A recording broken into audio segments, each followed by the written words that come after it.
This episode is brought to you by the Pelora Group. Welcome back to Winning Through Culture. I'm Tim Flanagan. And I'm Amanda Kramer. When culture's not a priority, people aren't a priority. Having an intentional focus helps you as a leader remain impactful and relevant as you move your business forward. Welcome to Winning Through Culture. Welcome back to another episode of Winning Through Culture. I am very excited to be here today with Kristen Eskew. She is the Vice President of Diversity, Equity, Inclusion, and Belonging at OneDigital. They are a leading insurance, financial services, and HR consulting firm in the region here in the Carolinas. In her role, which we'll talk a little bit about today, she drives OneDigital's national DEI&B strategy and serves as an extension to their mergers and acquisitions team. She's got a great background. You're involved in some wonderful nonprofits. So thank you for being with us today, Kristen. Thank you so much for having me. I'm excited. It is great to have you here. I'm excited to have you here. When we were putting together this series on women in leadership, you were very high on my list of people I was hoping we could get as a guest. Well, I am flattered. Very. Thank you. Why don't you tell us, before we get started, just a little bit about your professional journey and how you came into the role you're in today? Absolutely. It's interesting. I usually answer this question by saying I'm just a brown girl raised in the South who is a creative and somehow landed in finance and insurance and now diversity, equity, inclusion, and belonging. But I really consider my first true career move, not just a job, to be with Consolidated Planning, right, under the Guardian Insurance House.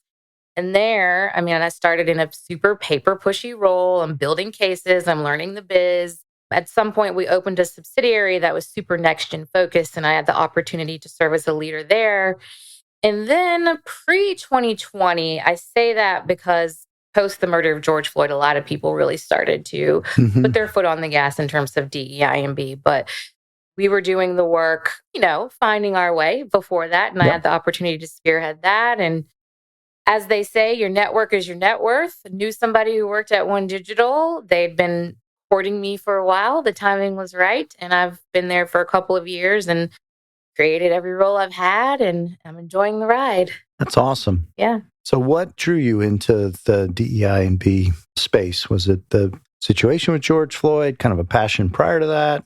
I think it goes back to being that brown girl raised in the South. I think about our industry actually coming in your building, which is beautiful, by the way, no shade here, but I had a little bit of deja vu. I remember interviewing at, my last employer, CP, and it is a space that looks like it's made for a certain group of people, right? There's gold and mahogany and the hunting dogs and all of those things. And had a lot of experiences being the only. I've had a lot of experience where racism flat out was involved. And I feel like the onus is on me to pass the torch. I feel like my family and everyone who came before me kept their head down so I could keep my head up. And as I kind of delved into the world of DEI&B, I learned about lots of different things. And so it's expanded. Clearly, diversity is much more than color. I think in the South, we often talk about that, but it's passion work. It's hard work. It's beautiful too. Yeah. No, well, it's impactful and meaningful work. Well, thank you. Yeah, for sure. So this series is really about women in leadership and culture building women, and I certainly consider you to be one of those. What are some of the trends that you're seeing with women leaders in a variety of industries, knowing that you've been in the financial services field for a while now, but across the board, what are you seeing, Kristen? Yeah, I kind of want to start this by talking about some of the things that we probably all already know. It's not so much a trend, but women are rock stars when it comes to building teams, collaboration, communications, being mentors. And this isn't just a matter of my opinion. This is data-driven.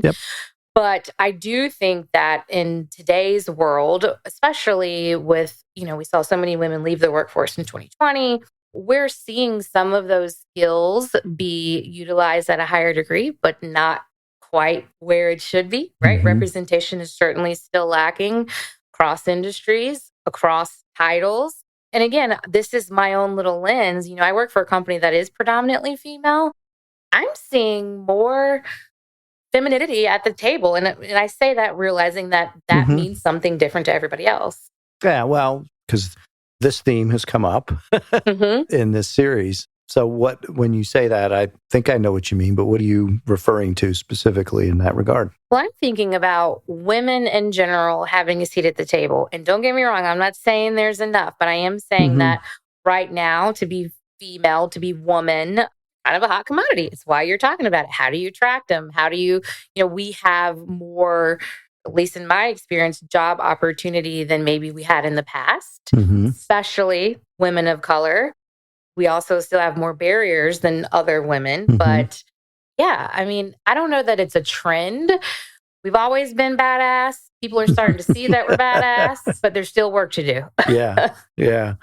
When you spoke of the feminine energy at the table, I mean, that the collaboration you spoke of, the team building, trust building, mentorship, that's a theme that obviously has come up from a standpoint of the cultural pluses of having women in leadership roles in organizations and creating that, again, kind of supportive and empowering environment. So you spoke of challenges. There are many. So what are the challenges that maybe we'll start personally you've had to overcome? Sure. And again, I know a woman of color, so that's first place to start in the South for sure. But probably given there. Yeah. But I honestly, Tim, I don't know a woman without a story. Correct. In which she has been patronized, overspoken, sexually harassed, whatever it is. Yeah.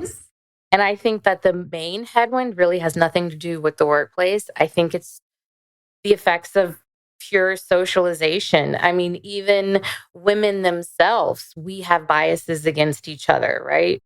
For example, I was listening to something recently where this incredibly talented woman who speaks about women empowerment was watching a female leader who had a high-pitched voice. And she started to think to herself, oh, she's not really that smart because it's just the tone of her voice, right? So we all are kind of seeing women in a certain lens. Women are more likely, when they accomplish things, will say, oh, I had a great mentor. It's because of the team, which is true. But a man will say, yeah, I mean, I did that, Yeah. So there's some of the headwind is ourselves, our own self-talk, our own imposter syndrome. And then others is just how we as individuals perceive and interact with women. I mean, it's very hard work to change the workplace without really making an impact and creating experiences for our people, because at the end of the day, it's people who make policy, it's people who make decisions, it's people who are running these organizations. Yeah, the business is the people.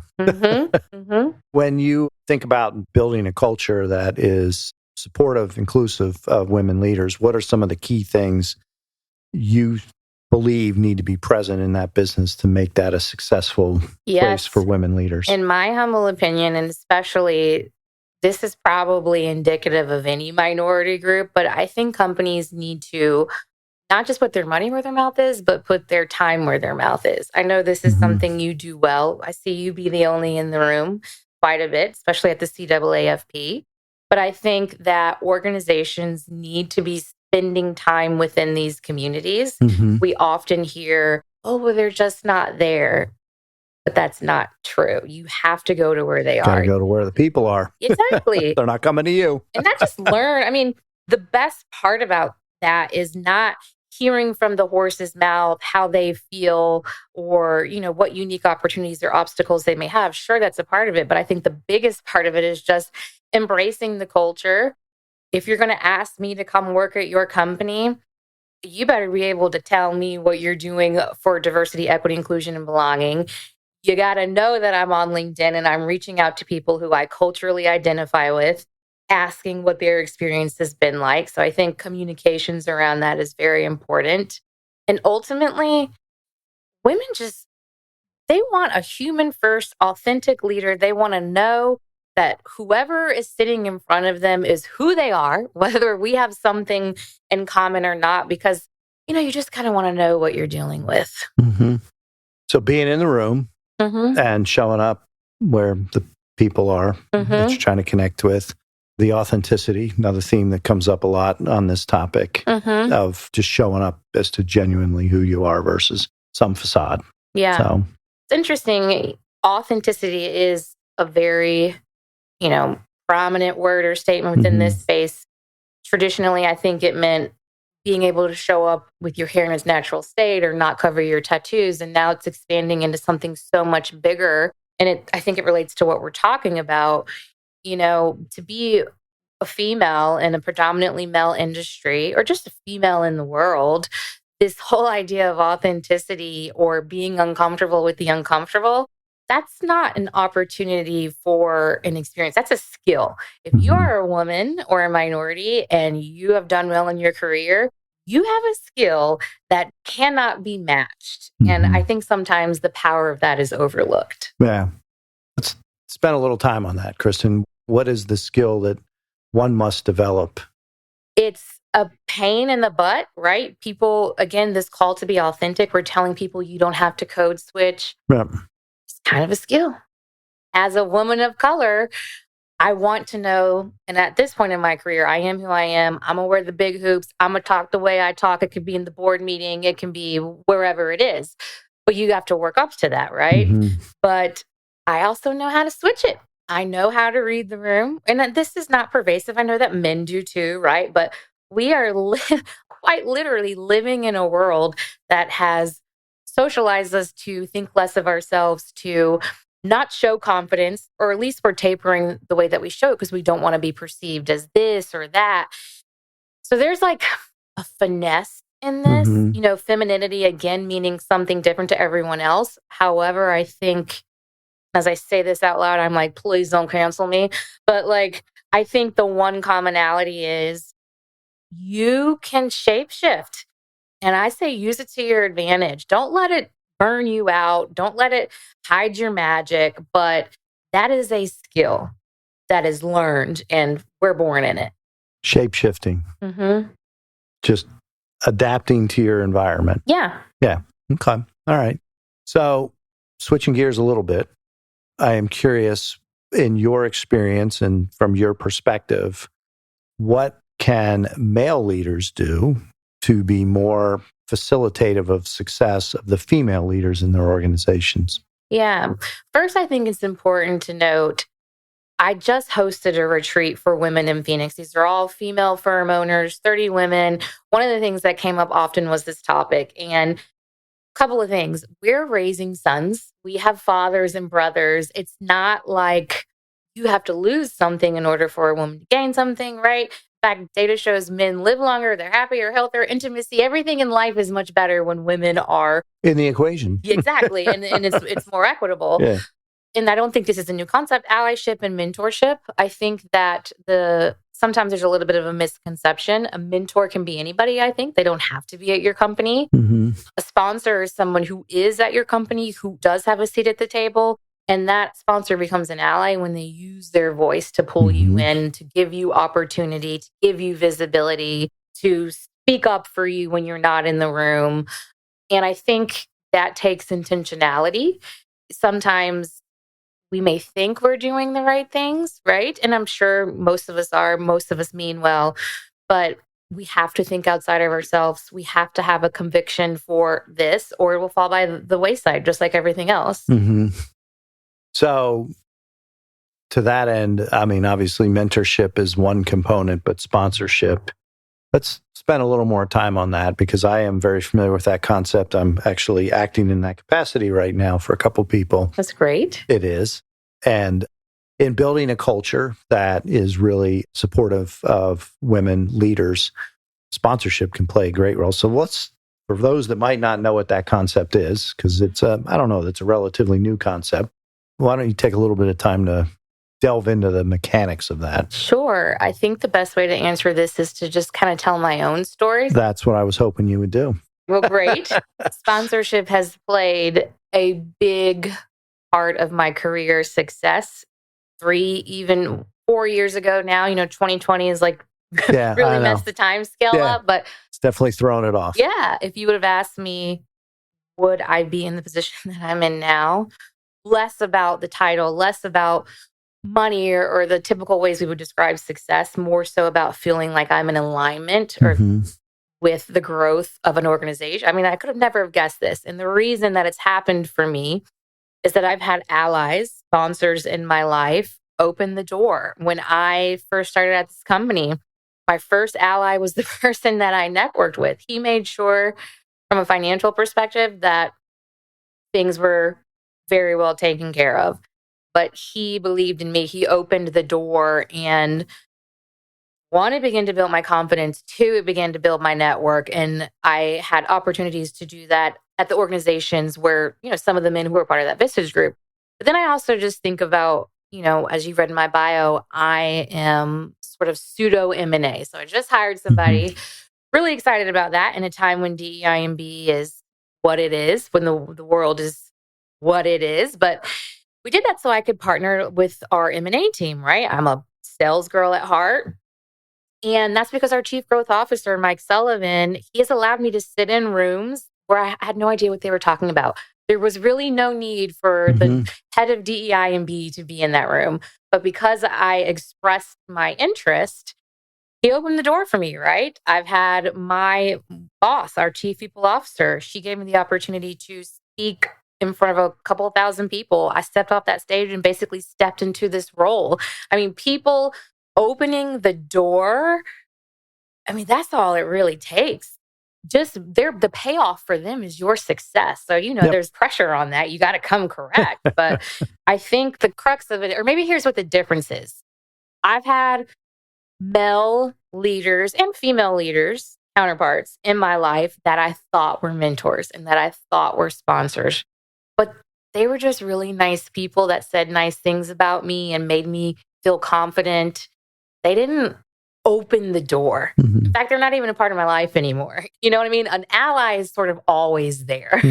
Yeah, I think the key thing on sponsorship you hit on there, Kristen, is somebody that had a sincere, active interest in your success that gave you access to situations, people, opportunities that might not have been things you would have had access to previously for whatever reason, and then facilitated and made sure that those opportunities were presented to you. And they probably along the way gave you some coaching on how to best show up in those different situations or as you pursued those opportunities. And that, I think that the notion of a sponsor, which again is something not a lot of people have heard of. I'd heard of it, didn't know what it was until I was asked to be one.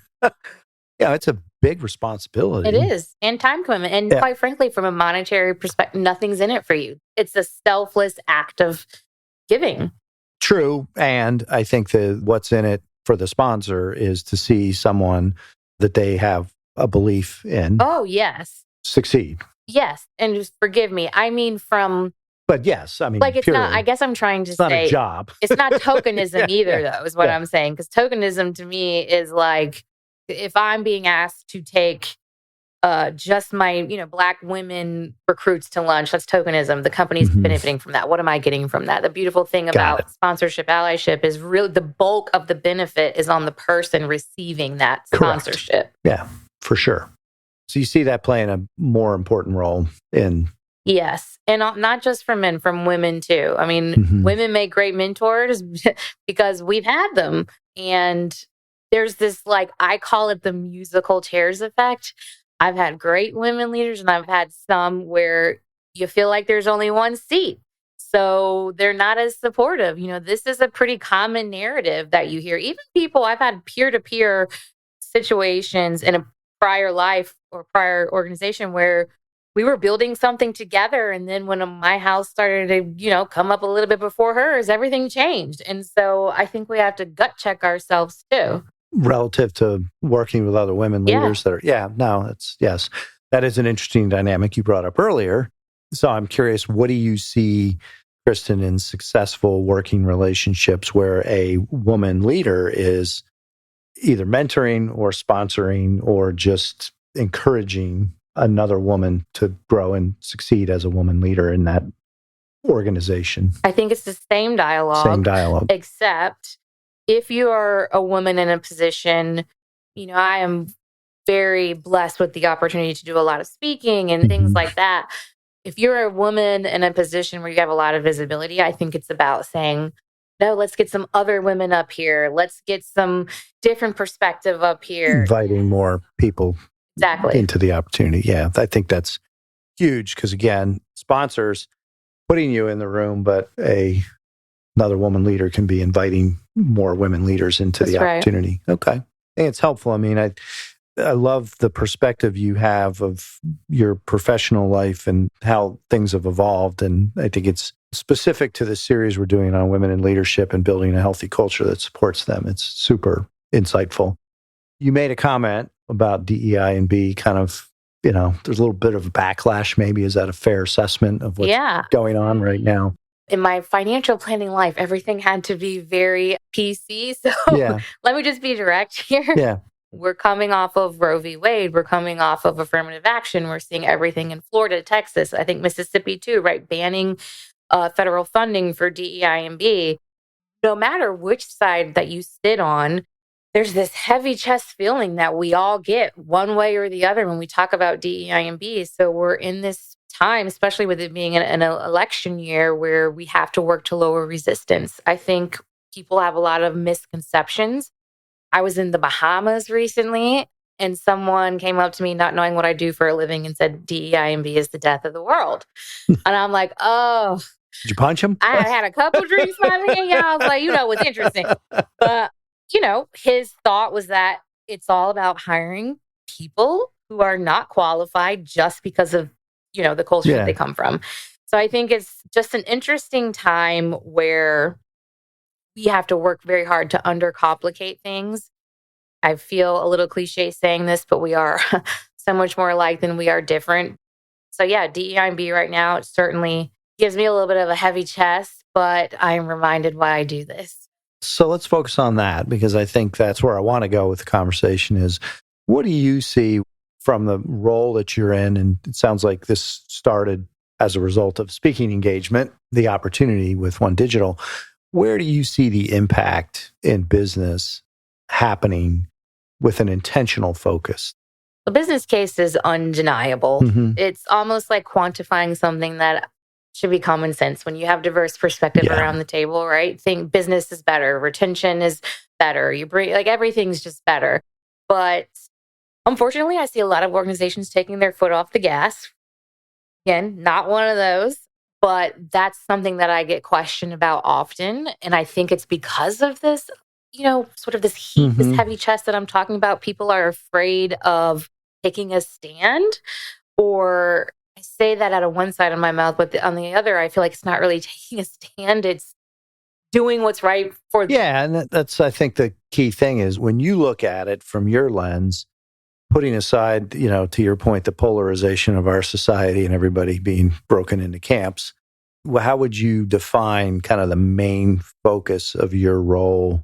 What are you trying to accomplish? My role, I say, is to make sure that all of our people are empowered with all the tools and resources they need to be able to do their best work and live their best life. And so it's to make sure that the workplace is showing up the same for everyone, from a moral capacity, but also from a business perspective. I mean, we see time and time again, our feet being held to the power. People want to know what our leadership looks like. People want to know what our plan is. We published an annual report last year. One of the things we found was hairy and scary. We saw that our Black colleagues were underpaid by 15% to their white counterparts. This year, we got the gap down to 4%. But I think organizations that are really moving the needle are those ones that are showing up transparent. They're showing the good, the bad, and the ugly. To me, it's about the journey. It's not about getting there, which, by the way, I don't think there's such thing as getting there. I mean, there's always going to be something. Somewhere else. Yeah, exactly. Yeah. But yeah, I think for me, it's simple. It's just making sure we all have the same opportunity to do their best work and live our best life. I love that. And I think that is great, because I think part of the challenge right now is, and to your point, people hear the term, they associate it with whatever they've come up with or they've heard someone else without thinking it through or investigating it or researching it from a reliable source. Yeah. But it's really about people. It is. It's really about embracing people. So organizations that do this well, what do they have in common, or what are some of the key things that they do? Number one, they are overusing the word here, but they're authentic. And this is what I mean. Plug you again here. Like, you spend time sitting in the room. You spend time building community. I say, there's 3 C's in my mind: community, curiosity, and conviction. This work is hard. If you don't have some type of personal affiliation, It's real easy to under prioritize DEI&B. Mm-hmm.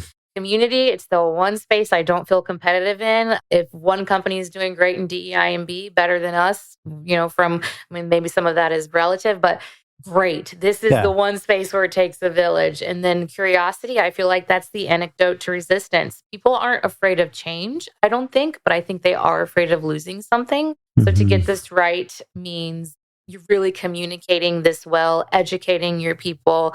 I mean, there's so many facets that go into this, both on the people side and the business side. It's really just about putting one foot forward in front of the other, not being afraid to make a stand. And when you step in it, you just admit it. You try to build a culture of grace, and you do the best you can. Yeah. Well, I think that's putting it to practical steps, I think, is the challenge so many businesses have today.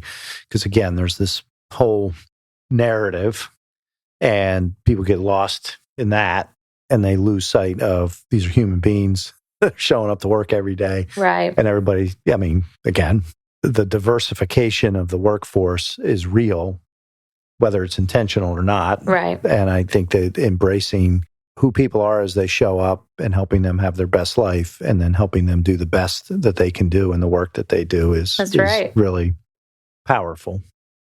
We've talked about authenticity a little bit. That's come up in other episodes we've done on this topic. So it's a real theme. What does that mean to you? How do you define authenticity, Kristen? Well, about 3 years ago, I would have said it means, as I mentioned earlier, that I'm going to wear my hair curly. My husband's not going to cover his tattoos. No one has to hide their accent. You can love who you love openly. But that is very surface level. As I've been upon my journey, more so as an individual than as someone working in this space, I think authenticity is about it's about tapping into the deepest parts of yourself, being so in tune with your purpose, which I believe everyone has the same one. It's to serve people. The real question is not why, but how. So tapping into those unique gifts and talents that you have and making sure that you are being true to those. Because when you don't have belief in yourself, if you have belief in the gifts that you've been given and the purpose that, you or how you live out your purpose with those gifts, that's what being authentic is. And the onus is on us to create workplaces where people feel free to do that. So that's a great topic because that's like a whole nother series I have planned for later this year on purpose. So you open the door. What do you see about organizations that embrace that idea? How do they do that well? How do they do it? Well, I was going to say they're bigger, better, stronger. Absolutely. But how do they do that well? They are human first, people first leaders, and it's all under the precipice of psychological safety. Google did a study. Everybody's probably familiar, right? Mm-hmm. Psychological safety, number one factor for high-performing teams. And I think it's kind of got a bad rap right now. It sounds fluffy, sounds like it means everybody gets a trophy or all of our ideas get taken. But really, it means that we're going to build a culture of challengers, a culture of curiosity. And there's this other misconception that when everybody gets along and you have a good culture, that it naturally exists. But that is not true either. And so I think and I'm high level here, the very, very starting point is creating organizations where people can have the type of conflict that moves things forward, where they can, say, hey, I think I really could have added value to this meeting. Why didn't you invite me? I think it's where they can really live their authentic self. It's having the conversations that they may have in their mind or as we say, the meeting after the meeting. Yeah. Having that conversation in the moment. That's exactly right. And the psychological safety, yes, it does not mean everybody gets a trophy, but it does mean that people are not fearful of retribution to say what they actually are experiencing or their perspective. And I know firsthand, we have spent a lot of time trying to foster that on our team. And I feel like we've done a reasonably good job of that.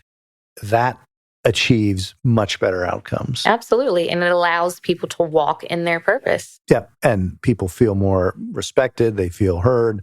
They feel valued. And I think those are all the key things to any healthy culture in an organization, whether it's men, women, white, black, That's right. it's human beings. And I think that's the core. The other thing that I want to touch on is a people-first approach is human beings for who they are, not in these categories that our society seems to like to throw us all into to divide us and conquer us, or attempt to at least. So kind of back to women in leadership, are there a few things to somebody that's listening to this podcast that's a business owner that might not have a organization that's necessarily embraced women in leadership? What are a couple of simple things they can start to do? Number one, starts with you. All things do. Widen your own lens. Find opportunities to be the only in the room. Maybe it's a women's conference. I don't know. Whatever it is, start doing a lot more of that. And I have to imagine that there are women at everyone's organization, maybe not at the executive level. Sit them at the table. Just sit them at the table, just like my sponsor did for me. I was in rooms I had no business being in, learning. And then once I felt, like it was appropriate and I felt confident enough, I would inspire the room to think about things differently. And so I think you start with the women that you have in your own organization. Be honest with yourself about your blind spots. When you are seeing things happen, we often talk about you call it out in the moment, but sometimes think about it like this. When you hear a man say something that's like a man's joke, right? Like, how would you have perceived that if it was a woman? What would you think about her? And then kind of vice versa too. Sometimes I do this with anything minority, but I was chatting with a group and this woman worked at a country club. And we think finance is they have a lot of this is service industry, and it looks a certain way. But someone had said something about the LGBTQIA+ community, like a derogatory joke. She is of this community. They didn't know that, and she's like, I just didn't feel like it was appropriate to say anything. I said, well, what if they would have said the same thing about Black people? And she said, oh my God, I would have said something. So sometimes I think it's inserting other things into the lens and allowing yourself to get outside of your jar so you can see the label. Yep. I like that term. That's a good term. So as you're working, I know you speak all over the country and you've been traveling a lot, following you on LinkedIn, keeping up with you or trying to keep up with you. What are you excited about as you kind of look out over the next 6 to 9 months of this year? Oh my gosh. So I call it the Chitlin Circuit. Back in the day, are you familiar with the Back in the day, Motown singers, Black artists, they'd be on the Chitlin Circuit. But I'm on that right now. Our company does something called Transform and Engage. So we all the things that you and I are talking about, high-performing teams, people first, DEI&B, mental health, well-being, just pouring, into the people that we serve around that aspect. So I love doing that. I'll be speaking at our board again. I'm speaking there. I just feel like I'm literally living the dream. I had this dream, speaking of, that I lost my job and I woke up gasping for air. It was like those dreams you have when your spouse cheats on you or something. Never in 110 years did I think I could feel that way about the work that I'm doing.